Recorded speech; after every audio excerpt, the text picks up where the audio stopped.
Buenos días a todas y todos. Bienvenidas y bienvenidos a esta cuarta videoconferencia del Instituto Nacional de Salud Pública en el tema de COVID-19. El día de hoy presentaremos el tema resiliencia de los sistemas de salud de América Latina ante la pandemia de COVID-19. Soy Juan Ángel Rivera Domarco, director del instituto. En el ámbito global, los sistemas de salud no estaban preparados para afrontar la pandemia de COVID-19. A pesar que desde hace varias décadas estábamos en espera de la tan anunciada pandemia. Diversos paneles de expertos han concluido que la mejor manera de prepararnos contra pandemias como la que estamos viviendo es fortaleciendo nuestros sistemas de salud en su capacidad para la prestación de servicios de salud pública, de vigilancia epidemiológica, de atención primaria y de atención hospitalaria de segundo y tercer nivel, con suficiente inversión, liderazgo local y nacional, personal de salud con las competencias necesarias, infraestructura suficiente y de manera muy relevante en estos casos, planes de colaboración global en eventos como el que estamos viviendo. La colaboración global implica reconocer que las epidemias no respetan fronteras geográficas y se requieren intercambios e intercambios internacionales para apoyos mutuos, compartiendo fortalezas y resolviendo conjuntamente las limitaciones de los diversos sistemas de salud. El propósito de este seminario, en colaboración con el Instituto Internacional de Futuros de Salud, que dirige nuestro muy buen amigo, exdirector de nuestra Escuela de Salud Pública de México, el doctor Enrique Ruelas Barajas, es justamente compartir las experiencias de sistemas de salud de 4 países de América Latina ante la pandemia COVID-19, con miras a identificar lecciones que nos permitan prepararnos contra las amenazas globales para la salud de los países. Para esto, contamos con la participación de 4 destacadísimas personalidades de la salud pública en América Latina, quienes serán presentados por la doctora Hortensia Reyes Moreno, moderadora de la sesión, y a quien presentaré brevemente antes de darle la palabra. La doctora Hortensia Reyes Morales es directora del Centro de Investigación en Sistemas de Salud de nuestro Instituto Nacional de Salud Pública, médico especialista en medicina familiar y maestría en ciencias médicas por la UNAM, con doctorado en ciencias en salud pública en el área de sistemas de salud de la Escuela de Salud Pública de México de nuestro instituto. Es investigadora en ciencias médicas del más alto nivel y miembro del Sistema Nacional de Investigadores y de la Academia Nacional de Medicina. Doctora Hortensia Reyes Morales, le cedo la palabra. Muchas gracias, doctor Juan Rivera. Buenos días a todos y todas. Es un gusto poder estar en este seminario que va a abordar un tema importantísimo que es la resiliencia del sistema de salud. Este es un concepto que ha sido cada vez más señalado para expresar la capacidad de los actores del sistema de salud, que son tanto instituciones como tomadores de decisiones, proveedores directos de servicios y la propia población, con el fin de responder de manera efectiva a una crisis de salud, para preservar las funciones esenciales al momento que esta crisis llega y con las lecciones aprendidas durante la crisis, poder reorganizarse si las condiciones así lo requieren. América Latina se encuentra en una enorme crisis por la pandemia de COVID-19 y es por ello la relevancia de compartir, como ya lo dijo el doctor Juan Rivera, las experiencias de nuestros sistemas de salud con el propósito de avanzar hacia esa resiliencia que todos deseamos. En el Instituto Nacional de Salud Pública, el estudio de los sistemas de salud es uno de los 6 principales centros de sus objetivos, con el propósito de generar evidencia para aportar recomendaciones de políticas públicas. Por ello, y por la similitud de nuestros países en términos demográficos, epidemiológicos, culturales, y también por los retos derivados de esta pandemia, es un privilegio para mí y para todos en el instituto contar en este seminario con 4 destacados participantes que me permito presentar. El doctor Iván Darío González Ortiz es exministro de Salud de Colombia. El doctor González Ortiz es médico con maestría en Administración de Salud de la Universidad Javeriana de Bogotá. Él ha sido asesor del Ministerio de Salud, también ha sido viceministro del Ministerio de Salud de su país, de Colombia, profesor universitario y es consultor de firmas internacionales y nacionales del sector salud. Nuestra segunda panelista es la doctora Ana María Malik. La doctora Malik es doctora en medicina por la Universidad de Sao Paulo, con maestría en administración y es actualmente profesora titular y coordinadora de la Fundación Getulio Vargas Salud. Con expertise en salud colectiva, ella tiene una amplia experiencia en la dirección de hospitales tanto públicos como privados y es asesora de numerosas asociaciones de salud. También contamos con el doctor Jorge Hermida, que él es doctor en medicina y cirugía. El doctor Hermida es un experto internacional con estudios de posgrado en salud pública y salud internacional. Ha dirigido programas en diversos países, en Centroamérica, varios países de Centroamérica y en otros países de América Latina como Paraguay, Ecuador, su país de origen, y también en Perú, y en el Caribe, en Jamaica, República Dominicana, pero también ha trabajado en países de África del Este. En el pasado, el doctor Hermida trabajó para la Organización Panamericana de la Salud, para el Instituto de Nutrición de Centroamérica y Panamá, y ha sido consultor de varios organismos internacionales como UNICEF, OPS, la propia OMS y el Banco Mundial. Y el doctor Enrique Ruelas, ampliamente conocido en el instituto. El doctor Ruelas es médico cirujano por la Universidad La Salle, con varias maestrías, y además de toda su trayectoria académica internacional, el doctor Ruelas es presidente y director del Instituto Internacional de Futuros de la Salud, con quien estamos coordinando este seminario, y expresidente de la Academia Nacional de Medicina. Para entrar en materia, antes de dar la palabra a nuestros panelistas internacionales, quisiera pedirle al doctor Ruelas que nos diera un panorama general de por qué Futuros para la Salud es importante en términos de la resiliencia, y la resiliencia, ¿cómo la podemos entender para fines de este contexto? Doctor Ruelas, adelante, por favor. Con mucho gusto. Gracias, Hortensia, gracias, Juan, por la introducción. En el año 2017, Margaret Crook, que es profesora de la Escuela de Salud Pública de Harvard, convocó a un pequeño grupo para que discutiésemos justamente el tema de resiliencia. Y no era casual la fecha. Estábamos en aquella época preocupados por la epidemia que estaba azotando a algunos países africanos, la epidemia de ébola, y que amenazaba con salirse de control. Ese fue el punto de partida. Sin embargo, cuando se habla de resiliencia, no estamos hablando solamente de epidemias o de pandemias, es cualquier impacto importante que puede generar consecuencias en un sistema de salud.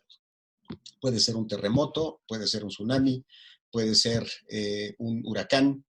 Cualquier fenómeno que agreda los sistemas de salud porque pone en alto riesgo a sus poblaciones en periodos cortos de tiempo. Ese fue el motivo de aquella reunión, y la invitación a México se debió a 2 razones. Una, que en aquella época de 2009, cuando tuvimos la influenza H1N1, aquella pandemia, yo ocupaba la posición de secretario del Consejo de Salubridad General, y eso fue una experiencia que partió de aquí al resto del mundo, como todos ustedes recordarán. Pero además, porque cuando se habla de resiliencia, el telón de fondo es calidad de los sistemas de salud. Finalmente, no es calidad de un médico frente a su paciente, sino es la calidad de todo un sistema que tiene que responder bien en un momento de crisis. esa fue la primera ocasión en la que nos reunimos y de ahí surgió un artículo que se publicó con la intención de tratar de medir la capacidad de resiliencia de los sistemas de salud. Y es eso a lo que me referiré de manera muy breve para poner el marco de referencia de lo que escucharemos de los siguientes ponentes. Ese mismo año, 2017, desde el Instituto Internacional de Futuros de la Salud con LSC, establecimos un proyecto que se llama Reinventando Salud. Y la idea de este proyecto parte del reconocimiento de que los sistemas de salud en el mundo parecería que están llegando a un punto de agotamiento importante frente a otras epidemias y prácticamente pandemias que estamos viviendo, como la obesidad, el sobrepeso, la diabetes, la hipertensión, etcétera. Bueno, ¿qué hacer cuando llevamos ya años tratando de encontrar nuevas respuestas, haciéndonos las mismas preguntas y dando las mismas respuestas? Ahí nació entonces Reinventando Salud, intentando generar un pensamiento disruptivo para encontrar nuevas formas de generar salud, que no solamente de atender enfermedades, y con un lema que es el lema que nos ha conducido desde el instituto, que es imaginar lo impensable para lograr lo imposible. Esto es lo que nos llevó hace un par de semanas a conversar con Juan Rivera, con Hortensia, y de ahí surgió esta idea de que pudiésemos hacer conjuntamente este evento, este seminario sobre resiliencia, porque ciertamente estamos viviendo una crisis, y respondo ahora de manera tan concreta como pueda a la pregunta que hacía Hortensia hace un momento. Sí, estamos viviendo una época de crisis, pero si solo vemos el momento actual, es como caminar viendo al piso debajo de uno sin levantar la mirada. El riesgo de toparse con alguna situación peor es alto. El riesgo de no ver oportunidades hacia adelante es muy alto. Entonces, al tiempo que tiene uno que estar resolviendo la crisis actual, tenemos que estar viendo también hacia adelante y no hay muchas opciones para ver hacia adelante. Entonces hay que luchar contra la inercia para poder levantar la mirada. Y así surge entonces la necesidad de hablar de resiliencia como un paso para la reinvención de un sistema de salud en un futuro un poco más lejano, pero que tiene que empezar, para empezar, con la solución de una crisis y la preparación de lo que venga. Por eso quiero agradecer a Juan, a Hortensia, esta oportunidad de que el Instituto de Futuro se hermane con el Instituto Nacional de Salud Pública, y también agradecer la presencia de mi parte de mis queridos y grandes amigos Ana María Malik, Jorge Hermida, Iván Darío González, con quienes vamos a compartir esta mañana algunas ideas. Paso a los conceptos. ¿De qué estamos hablando cuando hablamos de resiliencia? Y entonces, si me permiten, voy a compartir mi pantalla de manera que podamos seguir, y esto es muy breve, no se trata de una sesión teórica, sino de una discusión sobre la realidad actual. ¿Qué es la resiliencia? Repetiré para empezar algunos conceptos de origen del diccionario de la Real Academia, simplemente para tener una idea muy concreta de qué estamos hablando. Esto es lo que dice la Real Academia sobre el concepto: capacidad de adaptación de un ser vivo frente a un agente perturbador o un estado o situación adversos. Y he destacado los términos capacidad de adaptación. De eso estamos hablando. Capacidad de un material, mecanismo o sistema para recuperar su estado inicial cuando ha cesado la perturbación a la que había estado sometido. Bueno, a raíz de esa reunión a la que me refería al principio, propusimos, y está publicado en la cita que ven ustedes abajo, esta definición de lo que pudiese ser un sistema resiliente, un sistema que puede resistir un choque mientras mantiene su funcionamiento rutinario. Y subrayo entonces lo que ya decía hace un momento Hortensia.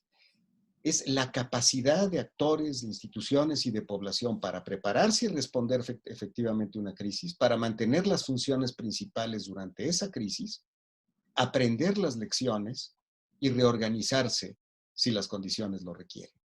Esto es entonces a lo que vamos a estarnos refiriendo.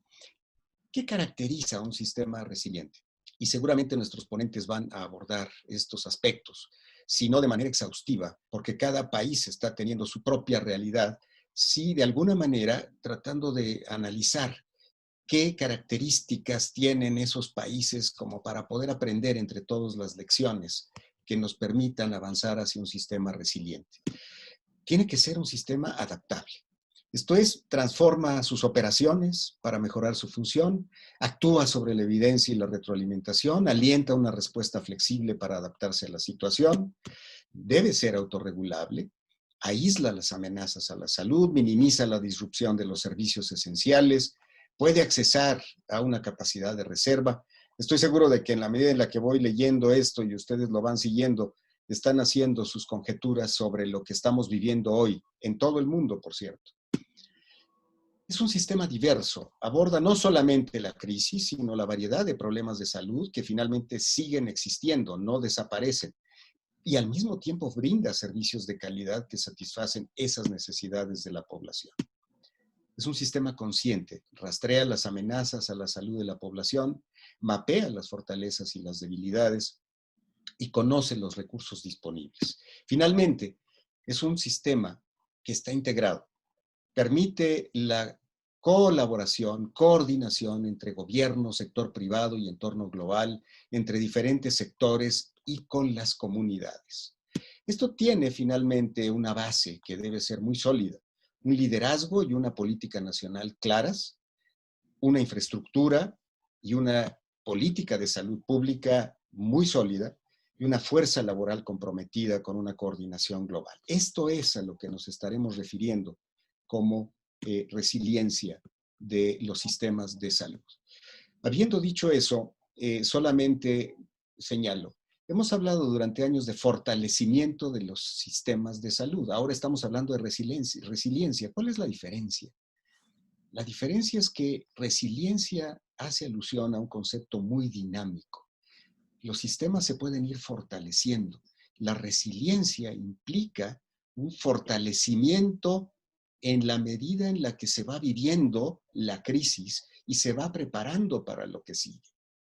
De tal manera que aquí hablamos de un concepto muy dinámico como lo que estamos viviendo actualmente. Con esto regreso a la doctora Hortensia Reyes para que ella conduzca el resto de la sesión. Muchas gracias, doctor Ruelas. Pues es una introducción que nos motiva para escuchar las experiencias de los 3 países que hemos invitado para este evento. Y me gustaría hacer una primera ronda de una pregunta para que cada uno de los panelistas en 10 minutos nos responda qué características de resiliencia ha mostrado el sistema de salud de su país para enfrentar la pandemia de COVID-19. Y le daría la palabra primero al doctor Iván Darío para que él nos comente de la resiliencia del sistema de salud de Colombia. Adelante, doctor Iván Darío. Bueno, muchas gracias, doctora Hortensia. Muchas gracias al doctor Juan Rivera, don Marco, y por supuesto a mi buen amigo, el doctor Enrique Ruelas, por esta invitación. Es un gusto saludar también a la doctora Ana María y al doctor Jorge y compartir con ustedes en esta mañana el tema tan provocador que han puesto sobre la mesa. Nosotros en Colombia tenemos un sistema que se empezó a gestar desde el año 1993 a partir de una reforma de salud. Y en dicha reforma, básicamente se transformaron los subsidios de oferta que le dábamos a los hospitales por subsidios a la demanda que le dimos a la gente. Eso hizo que con el tiempo empezáramos a aumentar la cobertura de un sistema de salud que es generoso en sus contenidos. Y llegó un momento hacia el año 2002 en donde no sabíamos muy bien qué estaba pasando porque seguíamos manteniendo subsidio a la oferta y al mismo tiempo estábamos ya con unas coberturas de cerca del 60%, dándole también subsidios a la demanda. En ese momento, el gobierno de entonces toma la decisión de acelerar la reforma y vemos que empieza a subir la cobertura de una forma impresionante para alcanzar a finales de la década 2000-2010 alrededor del 90 al 95% de cobertura. Colombia, para que nos vean, quienes nos están viendo desde otros países, es un país de cerca de 50 millones de habitantes que empezó este año con una cobertura del 96% del sistema de salud. Y yo pensaría que eso ha sido la mayor característica de resiliencia que ha forzado al sistema. Porque cuando pasas de tener una cobertura de 18%, que era lo que teníamos en el año 93, a tener una cobertura del 96%, significa que desarrolla alrededor del sistema de salud una serie de capacidades en términos de aseguramiento, de prestación de servicios, de gestión de los servicios, de talento humano, muy, muy relevantes para poder responder a lo que significa una cobertura del 96% en un país como el nuestro. Quiero parquear ahí la cobertura, que me parece que ha sido la fuerza más robusta de resiliencia en el sistema de salud, y hacer un paréntesis para hablarles de las capacidades de salud pública. Países como México, como Colombia, tienen una historia larga de salud pública y nosotros tenemos un Instituto Nacional de Salud también que afortunadamente ha sido manejado con una visión o como una política de Estado en el fortalecimiento de la salud pública. Somos un país tremendamente desigual e inequitativo. Nuestras regiones son muy, muy diferentes entre ellas. Una cosa es Bogotá, con todos sus indicadores y con su desarrollo, y otras cosas son las regiones selváticas o las regiones del Pacífico, con sus indicadores y su subdesarrollo. Entonces, ha habido crecientemente, en los últimos 15 o 20 años, diría yo, un desarrollo de esa capacidad de salud pública, de estar buscando esas amenazas, de estar desarrollando fortalezas a partir de laboratorios de salud pública. Y me parece que ahí hay un segundo elemento relevante. No quiero dejar de pasar por dos elementos finales para dar respuesta y una reflexión. El primero tiene que ver con el talento humano en salud. El talento humano en Colombia ha estado, digamos, amparado al crecimiento de un sistema que requiere cada vez más médicos, más enfermeros, más terapistas, más psicólogos, es decir, más profesionales técnicos y auxiliares de salud para poder estar a la altura de lo que significa esta cobertura universal. Y aunque hemos tenido grandes diferencias en la calidad de la formación, hemos venido creciendo el número de médicos y enfermeros, o médicas y enfermeros en los últimos años. Y eso nos ha dado también una buena capacidad de respuesta, de adaptabilidad alrededor del proceso. Por último, quisiera resaltar la importancia de la calidad. Colombia empezó hace varios años, casi 20 años, un proceso importante de fortalecimiento de la calidad en salud. Y si bien ha sido un elemento centrado en instituciones, voy a llamar aisladas, porque de 10.000 instituciones, solo cerca de 50 tienen un proceso de acreditación. Esas 50 instituciones que están acreditadas han generado una masa crítica de estándares de calidad superior, que ha venido transformando la prestación de servicios y liderando desde la calidad. Entonces, en síntesis, la cobertura universal, las capacidades de salud pública, el talento humano y un proceso de prestación de servicios con un énfasis en calidad en unos hospitales que han sido líderes en diferentes lugares del país, han sido esas características de resiliencia. Quisiera terminar estos primeros minutos hablando de dos elementos transversales al sistema de salud en Colombia y no desconocidos ni para México, ni para Brasil, ni para Ecuador. Me refiero en primer lugar al influjo de la población migrante desde Venezuela. En los últimos, desde 2018, en los últimos 2 años, Colombia recibió cerca de 1.8 millones de ciudadanos venezolanos que llegaron a vivir a Colombia, a instalarse en Colombia como migrantes, y eso significó un reto enorme para nuestros sistemas de salud. Pero esa migración no se queda solo en las personas que han venido a instalarse. Es una migración que tiene varios componentes distintos. El segundo componente son los colombianos que retornaron desde Venezuela, personas que se habían ido en décadas anteriores y regresaron a Colombia.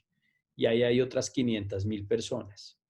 Después vienen las personas de migración transitoria, es decir, entraron por el extremo norte de nuestro país, atravesaron Colombia, varios miles de kilómetros, o varios miles no, pero 1.000 y pico de kilómetros largos, y salen por Perú o por Ecuador para instalarse en Perú, en Ecuador, en Chile, en Bolivia, en otros países de la región. Y por último, una que es muy dramática, que es la que ha sido llamada la migración pendular. Y son personas que tienen residencia en Venezuela, pero todas las semanas cruzan la frontera para tomar servicios de salud, servicios de comercio, otros tipos de servicios en nuestro país. Esa migración es una migración que supera las 5 millones de personas. Y cuando uno suma esos 4 grupos, 1.800.000 de residentes en Colombia, 5 millones de migrantes pendulares, 500.000 de retornados y 700.000 personas, está hablando de una presión de más de 8 millones de personas sobre el sistema de salud en Colombia en 24 meses. Eso es como tener otro Bogotá. Eso es como darle presión a otro Bogotá. Y creo que si bien ha sido muy difícil para el país soportar ese proceso con elementos tan difíciles, por ejemplo, como el sarampión, somos un país libre de sarampión y tuvimos un brote de sarampión hace año y medio, por no hablar de otros elementos difíciles como la malaria, como la difteria, solo por poner algunos ejemplos. Esa capacidad del sistema de responder a una crecida o a un crecimiento en la demanda tan marcado y tan abrupto, terminó siendo una capacidad de resiliencia para nuestro sistema. Voy a parar ahí, Hortensia, espero no haberme pasado de los 10 minutos, pero creo que esos 4 elementos, con la presión propia de la migración, han sido los elementos principales para que Colombia hoy pueda haber respondido hasta este momento, ya veremos en las semanas que vienen, a la situación de la pandemia del COVID. Muchas gracias. Gracias, doctor Iván Darío. Realmente estos aspectos, la cobertura, el talento humano, la calidad de la atención, son elementos que significan un reto para nuestros países. Doctora Malik, Brasil ha sido durante mucho tiempo un ejemplo de un sistema de salud que ha respondido adecuadamente con su modelo para estos retos de la cobertura. Pero ahora se enfrenta a una situación también mucho más seria y que tiene que ver mucho con lo que el doctor Darío González mencionaba en términos de la migración. ¿Cómo ve usted el sistema de salud de Brasil ante este reto y algunos otros recientes retos que tiene su sistema de salud? Bueno, primero, muchas gracias por invitarme. Es un gusto estar con ustedes. Hablo en mi portuñol, pero espero que se haga comprender o que me haga comprender. Pero yo voy a empezar hablando de que yo espero que mi país sea resiliente. El término, el concepto de resiliencia en realidad viene un poco del área de la física. y que ahí se habla de la resistencia de los materiales, ¿no? La física, la ingeniería, y lo que se dice un módulo de resiliencia sería la máxima energía de deformación que un material puede absorber por unidad de volumen de material sin que él se deforme. Y entonces esto se traduzco en otros idiomas de otras áreas de conocimiento como la capacidad de se recuperar. En gestión, hoy día se habla mucho de resiliencia también cuando se habla de las personas, porque entre las diferentes habilidades o los diferentes skills que se espera de una persona, están los soft skills, que tienen que ver con cómo la gente se entra en relación. Entonces, sí, el Brasil tiene el SUS, que es el Sistema Único de Salud. El SUS ha empezado en el 88 formalmente. La ley era la ley 8080 del 1990 y su base llegó desde los años 80 con la llamada reforma sanitaria. Las principales directrices y los principios del SUS son la universalidad, la integralidad, el control social y la coordinación única en cada nivel del sistema, la descentralización y la participación del sector privado. Entonces, todo esto está de una manera o en otra en diferentes artículos de la Constitución. Una cosa que hay que decir es que, bueno, Brasil es un país bastante grande que tiene más de 200 millones de habitantes y entonces todo esto se disemina de maneras bastante diversas dentro del territorio. Por ejemplo, en Brasil nosotros tenemos el sistema único, pero como el sistema privado puede participar, el sector privado participa del SUS, tenemos más o menos los primeros 10 años del SUS, esta participación fue bastante sin reglas, pero en el 1998 se estableció reglas para planes privados voluntarios. Entonces, la gente más o menos elige si quiere un plan de salud privado, lo paga, pero no renuncia al SUS. Entonces, lo que se dice en Brasil es que toda la población es cubierta por el SUS en términos de las funciones de salud pública, vigilancia sanitaria, vigilancia epidemiológica, programas de vacunación, pero los que quieren principalmente para la atención médica eligen pagar planos de salud voluntarios o de su propio bolsillo o del bolsillo de su empleador. Y con esto se ve que en los últimos 32 años hemos tenido en SUS un proceso importante de descentralización y regionalización. Y entonces nosotros tenemos un ministro de salud, 26 secretarios estaduales de salud y un secretario del Distrito Federal y 5.000 y pico secretarios municipales de salud que son todos independientes entre ellos.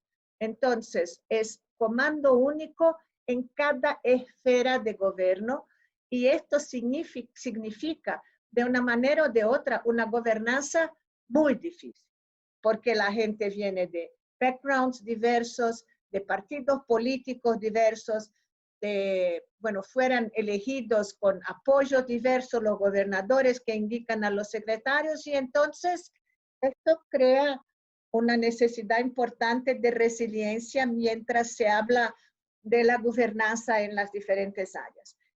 Nuestra descentralización ha tenido un carácter municipalista. Ahora se está hablando de, a lo mejor, revisitar esto, pero nuestra regionalización es bastante normativa, bastante instrumental. Nos gustaría que fuera más cooperativa, pero también tiene muchos contratos, muchos convenios. Tenemos una tradición burocrática en que las cosas tienen que estar firmadas y a veces no están tan bien controladas así. Con esto, mismo se discute la idea linda de decisiones colegiadas en los diferentes niveles de gobierno, tenemos una importante fragmentación por todo el país.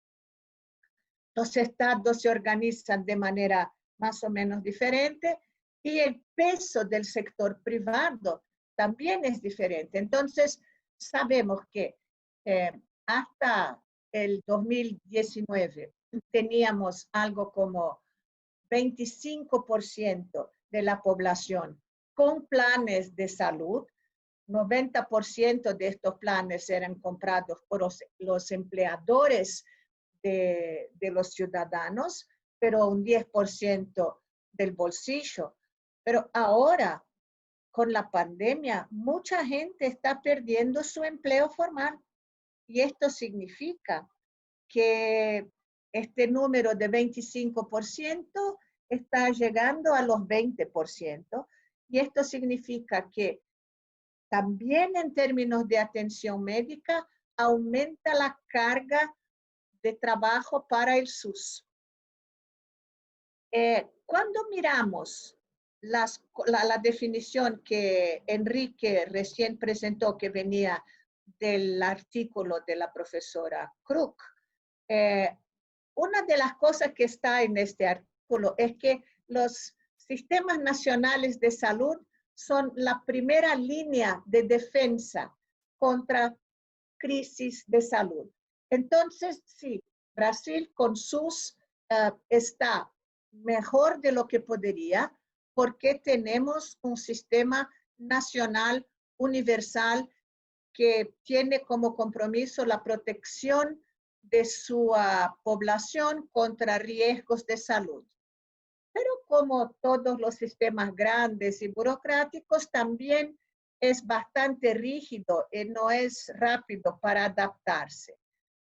Entonces, la resiliencia serviría para responder a crisis. Hemos tenido algunas pandemias en este siglo, como la SARS y todo, pero que se han de alguna manera manejado. Infelizmente, hoy día, una característica importante de las organizaciones que cada vez más se reconoce como necesaria en el siglo XXI es el aprendizaje organizacional. Entonces, como tenemos la experiencia de crisis y de pandemias, imaginaríamos que esto nos podría haber servido para enfrentar al COVID, pero no es verdad. Es como si a cada día más nos estuviésemos olvidando de lo que ya hemos aprendido. Y esto es bastante triste. Entonces, si tomamos algunas de las características de sistemas de salud resilientes, la primera de ellas sería el conocimiento, la awareness. En Brasil siempre hemos tenido algunos sistemas, algunos problemas en el sistema de información. Por ejemplo, para COVID fue necesario un estudio para saber cómo estábamos en términos de camas de terapia intensiva. Y bueno, los datos formales del Ministerio de Salud eran bastante diversos de los datos de la Asociación Brasileña de Medicina Intensiva. en que están más actualizados, porque los profesionales de medicina intensiva tienen más interés en mantener actualizado el sistema. Hemos logrado de marzo a mayo aumentar el 30% de camas sin improvisación. Entonces, camas bien hechas, con equipos, con gente entrenada, etcétera. Pero seguramente esto no fue nacional. Esto fue en algunas islas en el país. Perdón. La otra cosa en términos de sistema de información, y esto es muy reciente, no sé si ustedes han sabido, pero la semana pasada empezaron a discutir si la transparencia en las informaciones, si el hecho de presentar diariamente las informaciones sobre lo que estaba pasando con casos, con gente que se curó y con gente que se murió, estaba en cuestión cómo discutirlo y cómo presentarlo. Entonces, esto sería catastrófico para la toma de decisiones y en la resiliencia uno de los criterios sería toma rápida de decisiones. Entonces, esto fue un problema. El otro problema, por las cuestiones de gobernanza, es que, por ejemplo, en Brasil hoy día, el ministerio dice una cosa, los diferentes gobernadores dicen otra, y los secretarios municipales una tercera. La población que tiene que cambiar o no su comportamiento no sabe qué hacer. Entonces, además de comunicarnos mal, la comunicación es bastante con poca seguridad. Y esto hace, por ejemplo, la mala comunicación, que en la gente menos educada, la gente con menos instrucción, pero que sabe que esto es un problema grave y que se difunde rápido, tiene un prejuicio muy grande contra pacientes de COVID que retornan a su casa o que fueran diagnosticados. La Plata, hemos descubierto también que hay un problema grave, además del problema de salud. Entonces hay gente que no se queda en su casa isolada, no porque no quiera, es porque si se queda en casa isolada, su familia no va a comer. Entonces estamos hablando de necesidad de políticas de otros sectores. Estamos hablando de problemas de violencia urbana, de violencia en la casa, en el hogar. Entonces la violencia doméstica aumentó mucho. Pero seguimos con chikungunya, dengue, malaria, tuberculosis, diabetes, cáncer. Y bueno, hoy día la gente quiere saber apenas de COVID. Entonces, vamos a discutir, puede ser después, un poco el day after, pero el day after se aparece discutido. Muchas gracias, doctora. Vamos a dar oportunidad en una segunda ronda para estos aspectos que usted comenta. Y me gustaría mucho que el doctor Hermida, ante estos aspectos tan interesantes que la doctora Malik nos ha estado poniendo ya en términos de la epidemia actual, el sistema de salud de Ecuador, ¿cómo ha respondido a esta pandemia? Adelante, doctor Hermida, por favor. Buenos días a todos y todas. Muchas gracias, en primer lugar, por la invitación tan amable del Instituto Nacional de Salud Pública de México y del Instituto Internacional de Futuros de Salud. Quiero agradecer a mis buenos amigos Juan Rivera y Enrique Ruelas. Voy a compartir a mi manera de ver los síntomas y signos del sistema de salud de Ecuador enfrentado a la crisis de la pandemia del COVID-19. Y digo los síntomas y signos porque quisiera utilizar un símil de lo que pasa con un paciente clínico, ¿no? Cuando un paciente clínico se enfrenta a una crisis de su salud personal, puede ser una infección, un trauma, etcétera, manifiesta síntomas y signos. Y es a través de la identificación de esos síntomas y signos que se puede llegar a diagnósticos y eventualmente a una solución. Siento yo que lo mismo pasa con el sistema de salud. El sistema de salud, en el caso de Ecuador, y estoy seguro de otros países, se ha enfrentado a un impacto muy grande, inesperado y de gran magnitud, como es esta pandemia.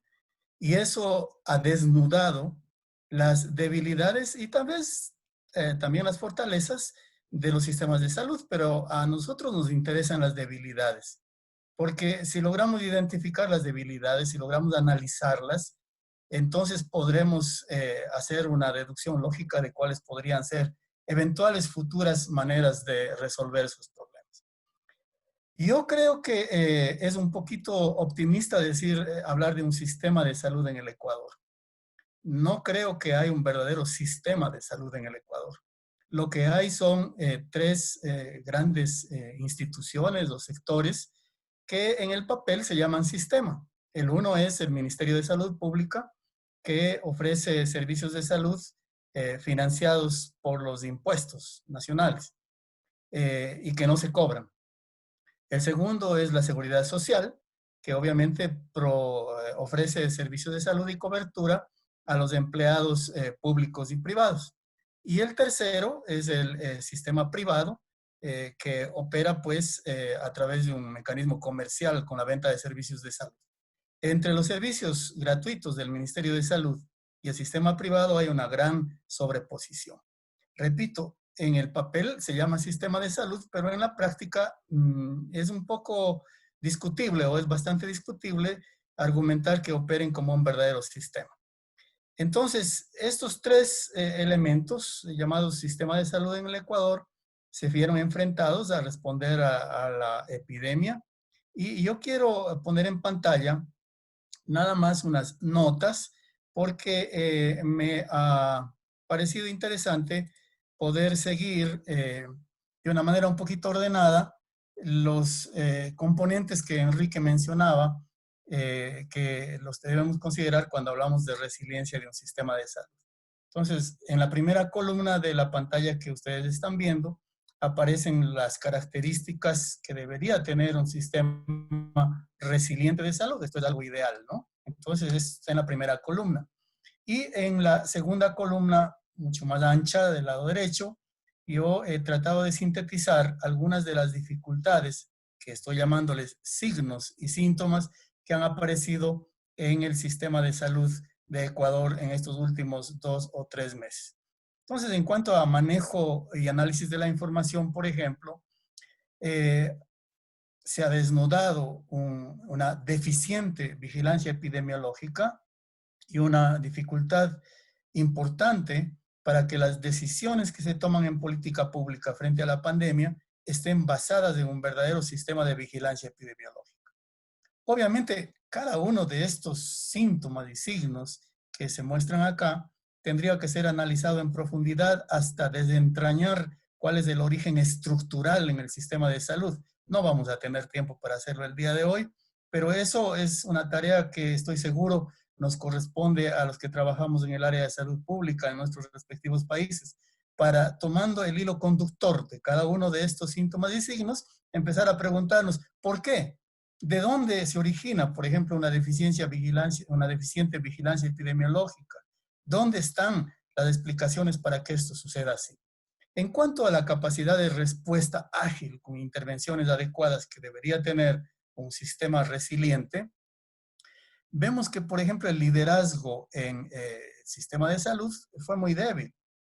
A menos de un mes de haber iniciado la pandemia, tuvimos la renuncia de la ministra de Salud y el nombramiento apresurado de una nueva autoridad en el sistema de salud, un nuevo ministro.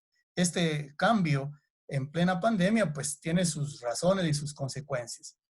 Las decisiones han sido tomadas principalmente desde equipos que son de carácter político, con muy poca información y conocimiento técnico.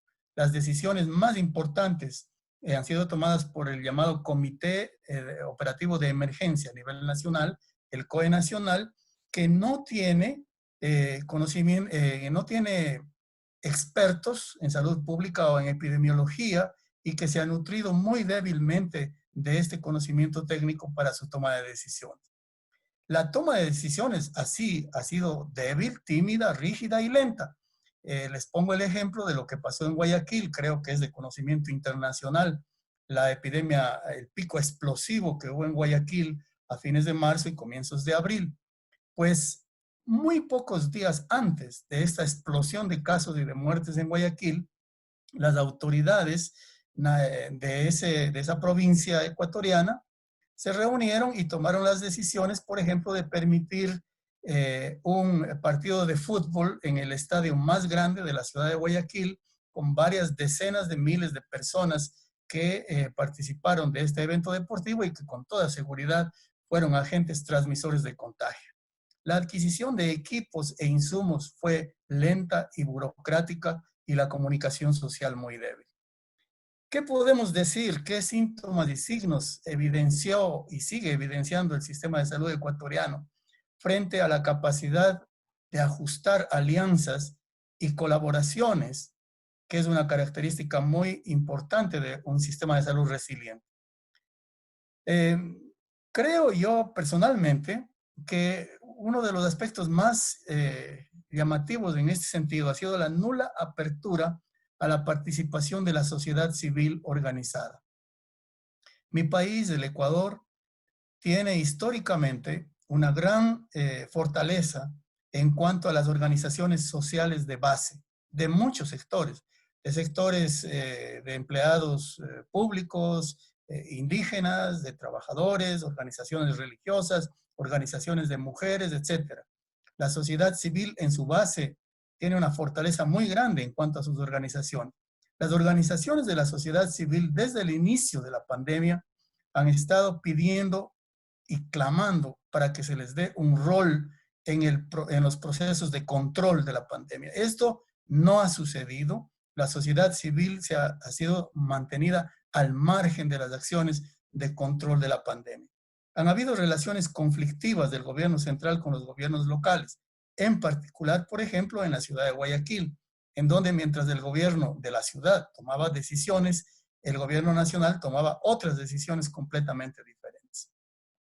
La apertura hacia el sector privado, por ejemplo, para que los laboratorios privados realicen pruebas PCR al inicio de la pandemia, fue muy dificultosa y muy lenta. Y mientras desde el sector privado se pedía la autorización para que los laboratorios privados pudieran participar en la realización de pruebas PCR, esto no se dio sino hasta muy tarde, cuando la pandemia ya había crecido importantemente. Y finalmente, otro problema álgido ha sido las relaciones conflictivas con las universidades, que no solamente que han estado al margen del trabajo nacional por control de la pandemia, sino que en plena pandemia su presupuesto, el presupuesto estatal, fue reducido en un porcentaje importante para la operación de las universidades. Y luego, la capacidad de integrar sus sistemas dentro del mismo sistema de salud ha sido también otro elemento que hay que señalar como un síntoma importante que apareció frente a la crisis, ¿no? Toda la atención ambulatoria del primer nivel fue prácticamente cerrada. Si bien muchas de las unidades de salud no fueron físicamente cerradas sus puertas, pero la atención se limitó a un grado muy grande, de tal manera que es una preocupación importante lo que va a suceder con los servicios esenciales de salud pública que han sido reducidos drásticamente. Por ejemplo, estoy hablando en el área, por ejemplo, de la atención a la infancia, las inmunizaciones, las vacunaciones, en el área de la salud materna, el control prenatal, la atención institucional del parto, en el área de la atención a las crónicas, la atención de la hipertensión, a la diabetes. Todos estos aspectos de servicios esenciales no COVID han sido reducidos importantemente, y en particular porque la atención ambulatoria del primer nivel fue prácticamente cerrada. Han habido conflictos importantes con gremios de profesionales, médicos y de otras profesiones médicas y de los trabajadores de salud. En plena pandemia hubieron 1.080 despidos de trabajadores de la salud. 1.080 puede parecer una cifra muy pequeñita en el contexto de países muy grandes como México o Brasil, pero 1.080 despidos en el contexto de Ecuador son una cifra muy importante. Y lamentablemente, hay que decirlo, aunque duela, la capacidad de reasignación de fondos según prioridades se ha visto muy perturbada por el desnudamiento de casos de corrupción abierta en el uso de fondos destinados a la pandemia en hospitales. Incluso un expresidente de la República ha sido apresado, acusado de corrupción. Muchas autoridades, directivos de hospitales, administradores de hospitales, en este momento 28 personas están bajo prisión, investigados por actos de corrupción, ya que la declaratoria de emergencia en la salud facilitó la realización de contratos con proveedores privados, saltando el procedimiento regular de licitación y otros aspectos regulatorios. Repito, la declaratoria de emergencia en salud pública permitió que se hagan contratos directos a dedo, y esto lamentablemente ha desnudado muchos casos de corrupción en el manejo de los fondos. Desgraciadamente, pues este no es un panorama positivo, pero quiero repetir una vez más, nos parece que es muy importante que reconozcamos las señales de cómo un sistema de salud se fractura, se resquebraja, y que podamos reconocer dónde están los problemas para que podamos empezar a analizar sus causas y miremos hacia adelante para su corrección. Muchas gracias. Muchas gracias, doctor Hermida, por este análisis tan completo del sistema de salud de Ecuador y la resiliencia que ha tenido ante esta epidemia. Y si bien con esta ronda nos hemos dado cuenta de características que compartimos entre ambos países, también hay algunos aspectos muy particulares de cada país en los que se han identificado tanto fortalezas como debilidades.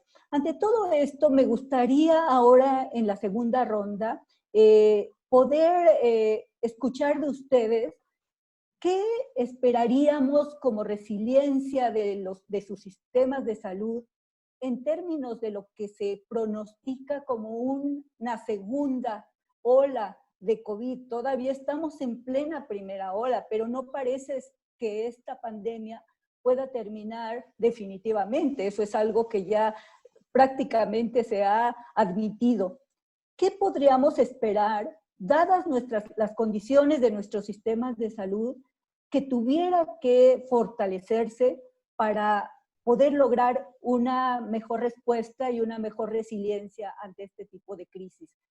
Tenemos un poquito menos de 10 minutos para sus opiniones, y me gustaría que el doctor Ruelas pudiera finalmente hacernos un resumen de propuestas de resiliencia con los ejes que al principio de la sesión nos mencionaba, dadas las recomendaciones que nos den ahora nuestros panelistas. Entonces, si empezamos nuevamente con el doctor Iván Darío.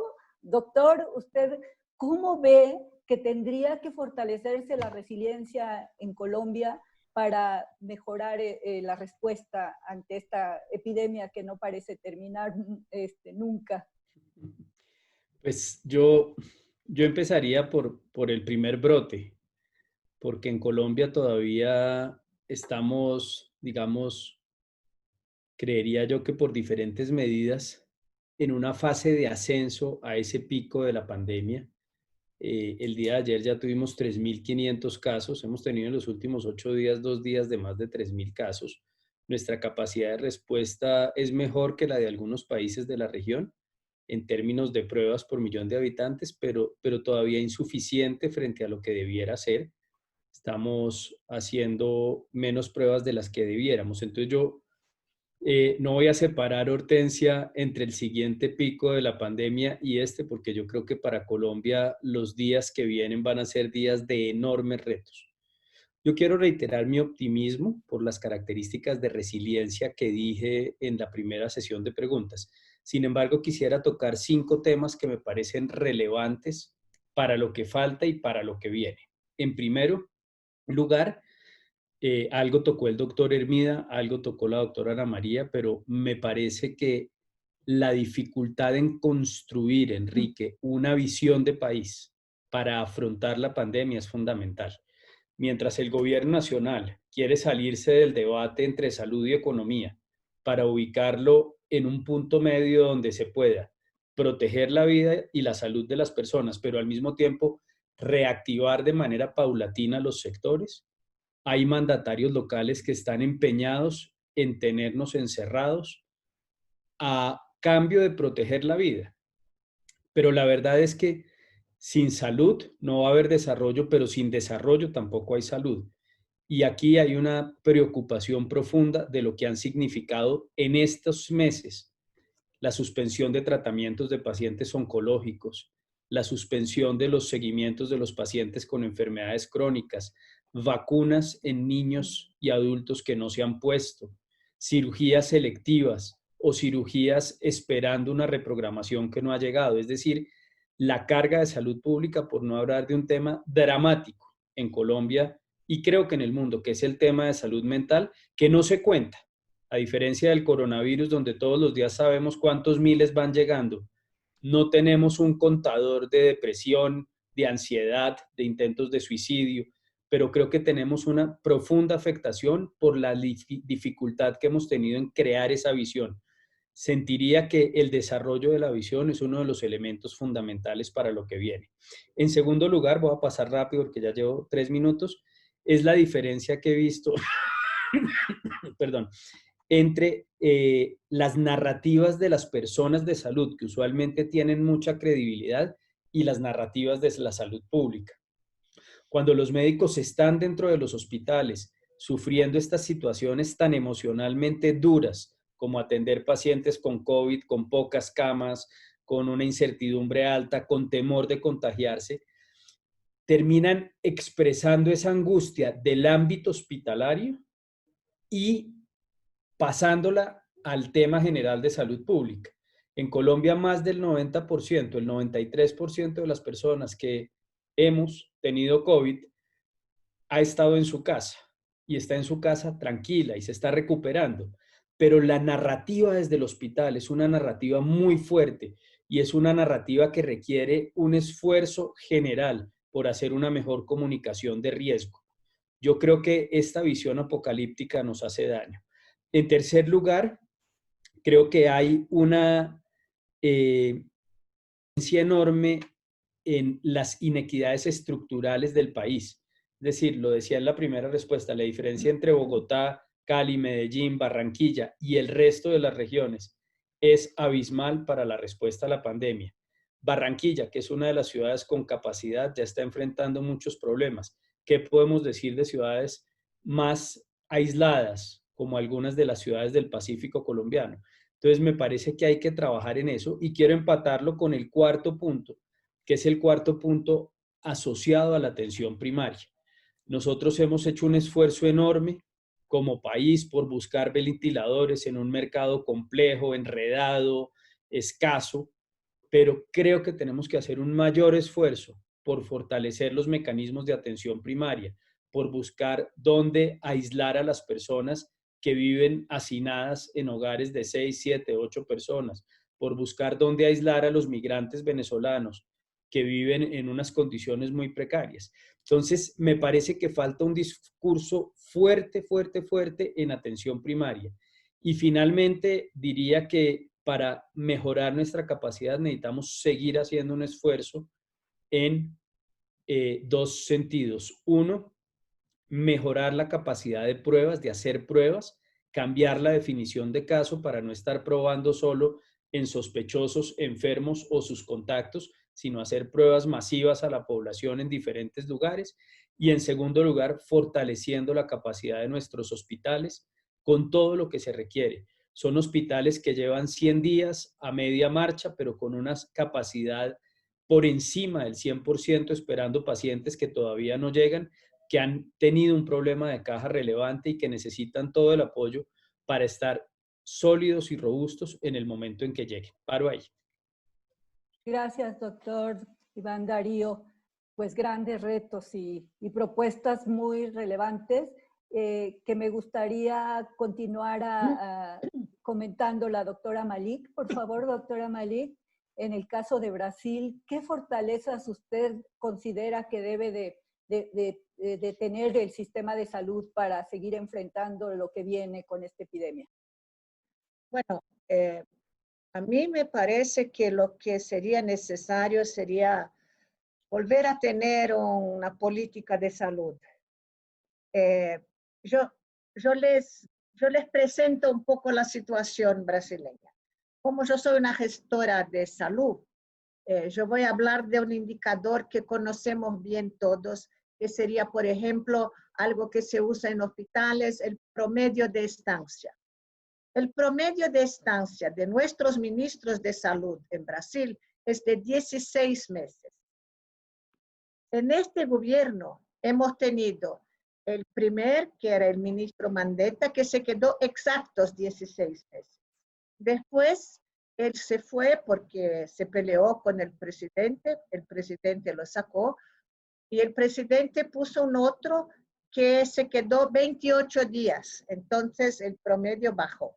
Y ahora estamos con un ministro interino que no está nominado, es un militar, que está ahí ya hace 2 meses, pero como es interino no está realmente haciendo política de salud. Yo les hablaba de la situación de la gobernanza. Entonces, Brasil tiene, como yo les decía, 27 estados y un distrito federal. En este periodo, 18 secretarios estaduales ya fueron sustituidos en 10 estados. Entonces, es un promedio de un cambio por mes. El estado de Roraima, que es muy pobre, ya cambió 5 veces. Río cambió 2, ayer cambió otra vez. Entonces, en 17 meses se ve 3 secretarios de salud diferentes. A veces esto parece absolutamente irreal si uno quiere discutir una política consistente y resiliente de salud. Pero tenemos, por ejemplo, en Río de Janeiro, por eso, o en São Paulo, lo que el doctor recién dice, ¿no? Y un poco la discusión que Jorge mencionó de corrupción. A veces los precios que se han pagado por algunos servicios fueran más altos, pero a veces esto fue corrupción, pero en otras veces es la ley de la procura y de la oferta. Entonces, algunos fornecedores aumentaron los precios mismo para el privado, de por ejemplo las mascarillas.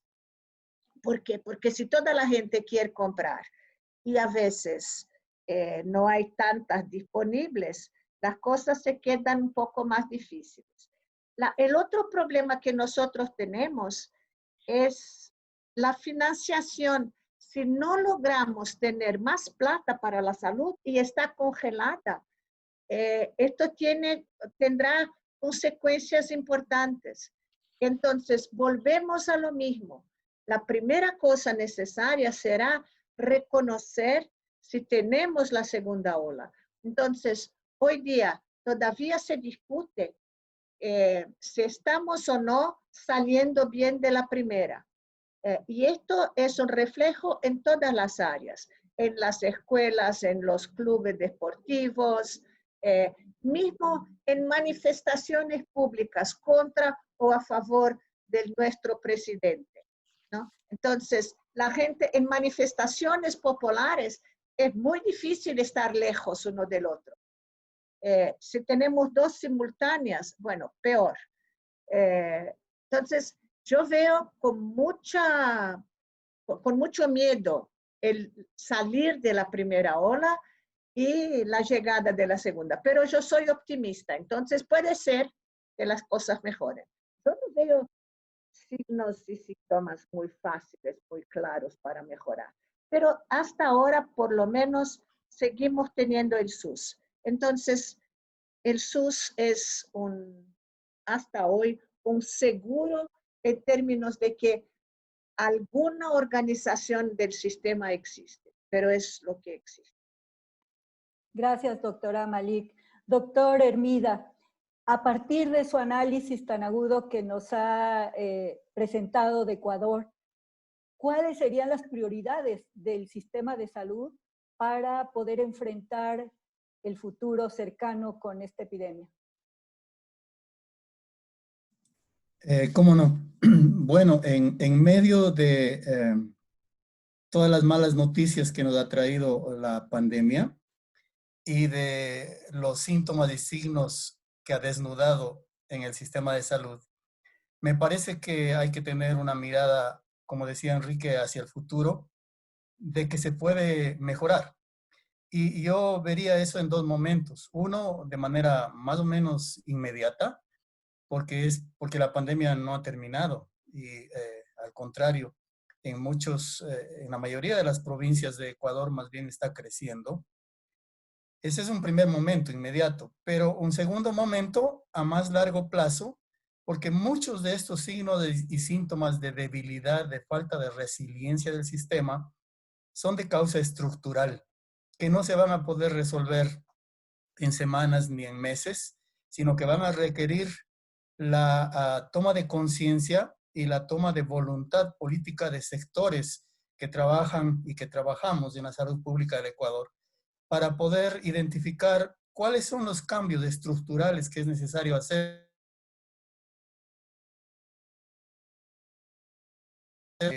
Ahora los empezamos a ver con mayor claridad. No voy a hablar este momento de estos últimos elementos de cambio a mediano y más largo plazo, pero un poco más en lo inmediato, ¿no? Y yo creo que hay tres elementos en los que podríamos centrarnos para hacer cambios rápidos que nos preparen un poco mejor, ya sea para una segunda ola o para el pico de la primera ola, que en la mayoría de provincias, repito, todavía no ha sucedido. Y el primero es fortalecer rápidamente, urgentemente, la vigilancia epidemiológica. Me voy a detener un poquito más en eso a continuación. El segundo son los aspectos de comunicación social que se pueden mejorar y que están deficientes.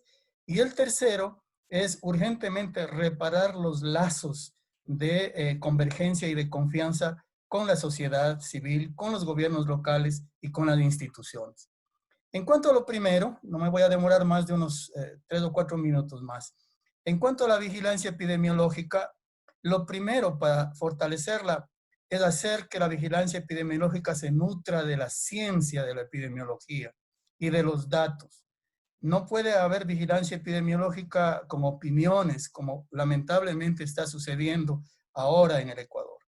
Ecuador tiene un suficiente número de científicos en la epidemiología, de profesionales muy capacitados que no están siendo llamados a participar en un análisis formal, técnico, con base epidemiológica, que es absolutamente necesario. Pero al mismo tiempo, en la implementación de la vigilancia epidemiológica, debe darse un rol importante y activo a las organizaciones sociales de base. Hace poquito miraba en un noticiero de la televisión cómo es que la ciudad de Wuhan logró hacer pruebas a el 98% de sus habitantes. Esto es algo inaudito.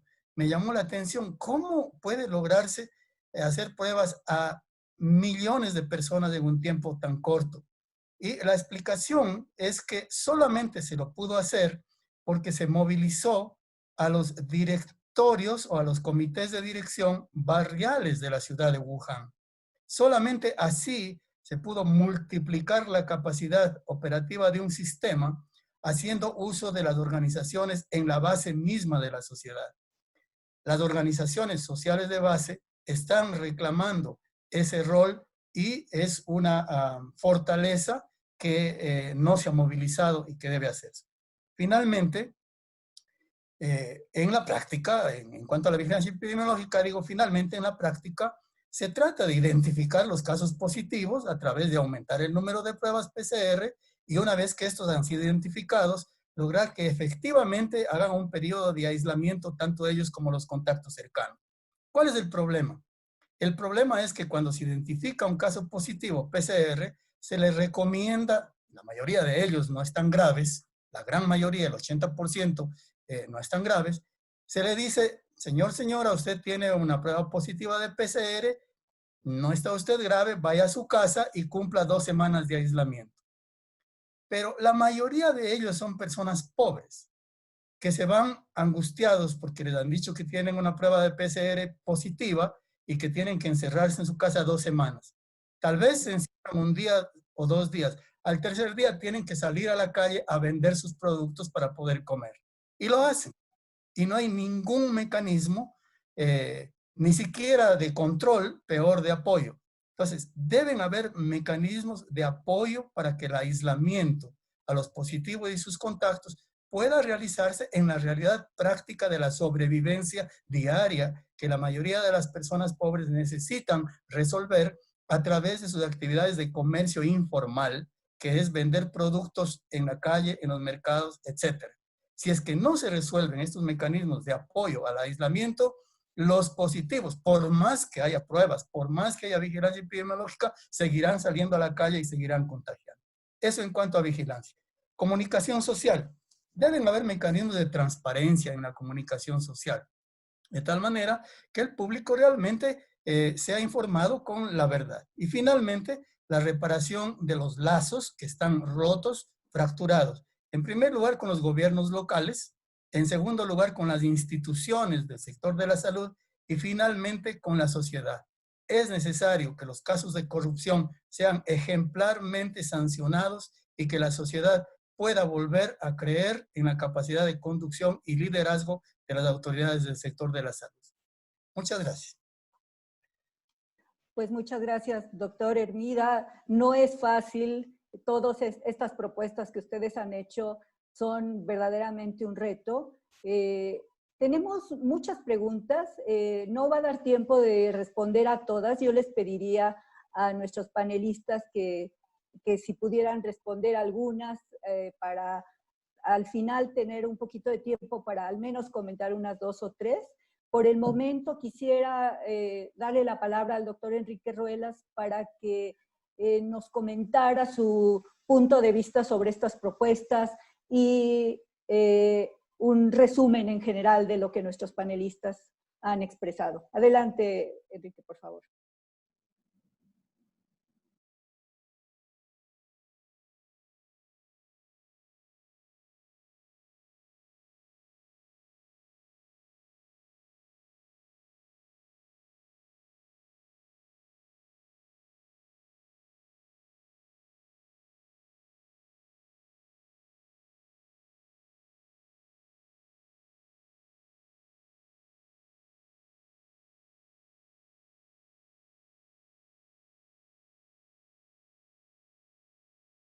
Y esto lo hemos visto y lo dijo Iván Darío muy claramente en Colombia de una manera ejemplar, y no de hoy, viene construyéndose desde hace ya muchos años, y para mí es hoy el ejemplo en América Latina.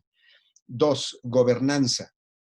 Ana María tocó el tema, y aquí yo creo que hay temas que se tienen que decidir ya, no necesariamente para resolverlos ayer, pero sí resolverlos muy pronto. Por ejemplo, este tema que señalaba Ana María de la centralización y la descentralización. ¿Qué es mejor? En este país nos ha tomado a la mitad del camino, con una intención de recentralizar, pero con un país descentralizado y entonces hoy con un desconcierto en este sentido. ¿Qué es mejor? Se centraliza y de pronto se dice sí, pero mejor que se resuelven los estados. Lo dejo ahí nada más. 3, información, comunicación y medios de comunicación. Y retomo en información 2 aspectos, uno que dijo Jorge, pero otro que agregaría yo. Sin duda, el tema de la información, a partir de la información de la vigilancia epidemiológica es fundamental, pero luego tenemos el tema de los reportes de esa vigilancia epidemiológica, en donde cuando en un país se dice que los datos de un día corresponden a 2 semanas atrás o a 3 semanas atrás, o que ya se agregaron datos, genera una enorme desconfianza. Y no porque se esté manipulando la información de manera deliberada, simplemente porque no está diseñado el sistema para operar bajo estas condiciones y genera mucha desconfianza. En el caso de los medios de comunicación, yo me pregunto, un solo vocero aguanta el paso durante 3 meses saliendo todos los días a dar cifras sin desgastarse? ¿Y eso qué impacto tiene en la confianza que proyecta hacia la población, independientemente del personaje? ¿Cómo manejar eso? ¿Qué lecciones hay que aprender para que esto se mejore? 4, talento. Lo decía Iván Darío. Y en el talento me parece que hay una clave aquí. Primero, desde luego, hay que tener personal capacitado. 2, hay que tener personal suficiente. Y 3, hay que tener personal reconocido. No vituperado, reconocido. Y lo dejo ahí porque los mexicanos saben a qué me refiero. 5, participación de la sociedad civil. También se dijo aquí, y Jorge hablaba de la recuperación de esos lazos de convergencia. Hemos visto en muchos países a la sociedad civil pasiva. La sociedad civil tiene que obedecer, quedarse en su casa. ¿Y cómo participa? Y algo que decía Jorge que me parece vital. Si no le damos apoyo para que participe con su voluntad de quedarse, ¿cómo le exigimos que lo haga? 6, prevención de fracturas. Brasil, 2 ministros, un tercero interino. Ecuador, una ministra en cambio. Colombia mismo, sin saberlo, pero transitaron. A Iván le tocó manejar la preparación. Y después hubo un cambio de ministro. Claro, ellos no sabían, cuando Iván Darío estaba en esa posición, que se iba a venir la pandemia, aunque le tocó arrancar con este proceso. Bueno, ¿cómo prevemos eso? Y México hoy sufriendo una fractura que todos estamos atestiguando y que preocupa mucho, porque es una fractura al interior de un ministerio. No es un cambio de ministro, es una fractura al interior del ministerio. ¿Cómo se maneja eso? ¿Habría que preverlo? Es decir, ¿cuáles son los eslabones delgados, débiles de un ministerio que pudieran reventar cuando deben ser resilientes, tal como lo describió Ana María hace un momento? Agrego algo que señaló Jorge, pero lo matizo o lo subrayo. Hablaba de corrupción, yo diría valores, ética. Aquí en México tuvimos una discusión hace un par de meses intensa sobre qué hacer para la distribución de ventiladores.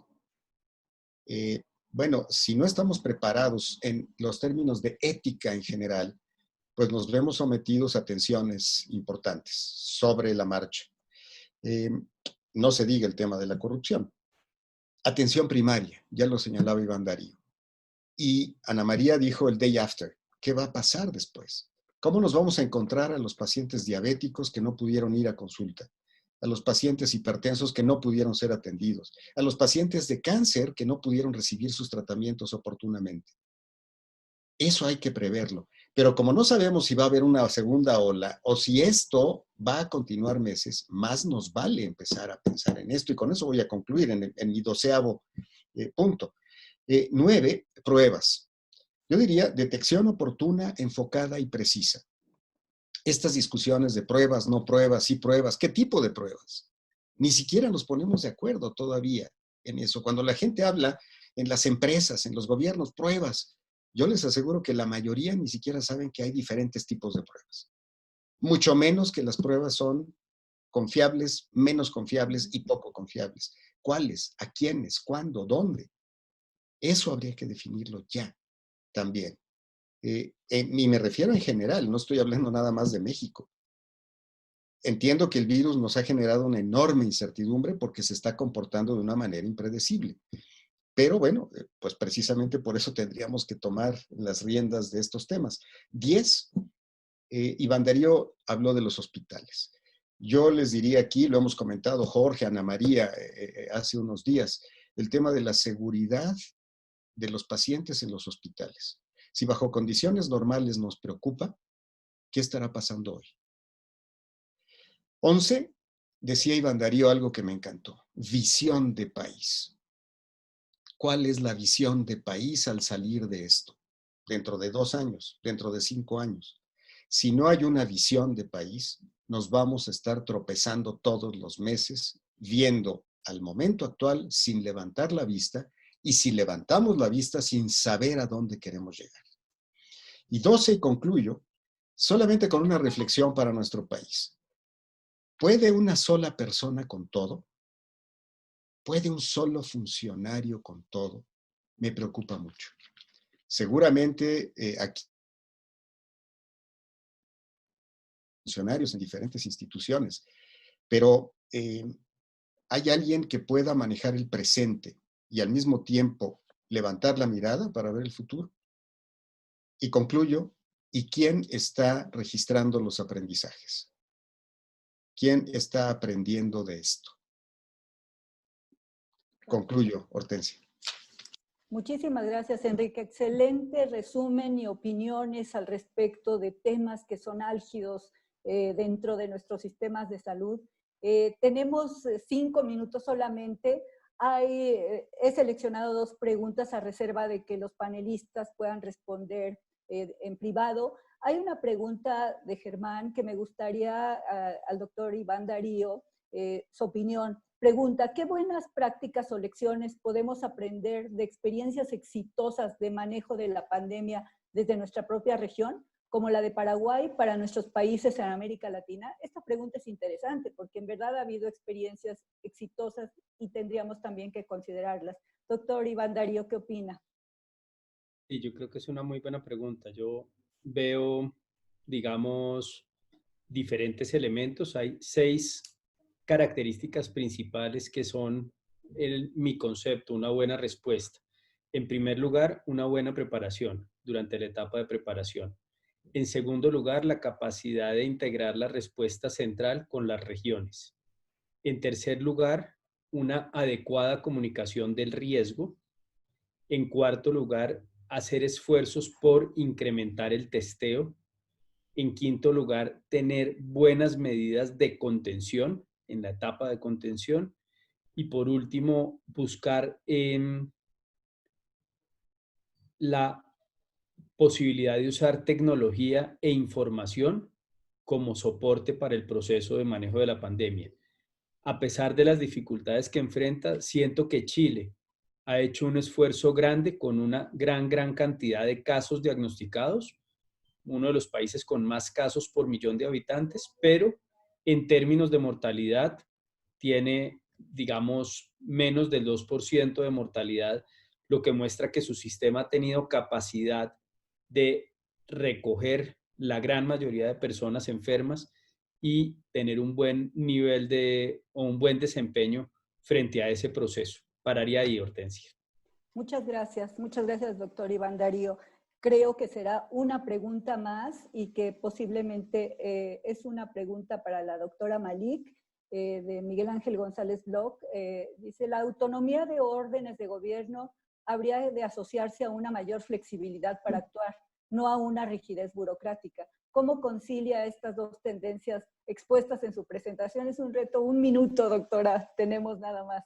¿Está bien? Es fácil. No, esto fue una broma. Por supuesto no es fácil. Lo que uno tiene que hacer es tener más capacidad de negociación, de concertación y de diálogo. Necesitamos tener una visión menos fragmentada de lo que sea la salud.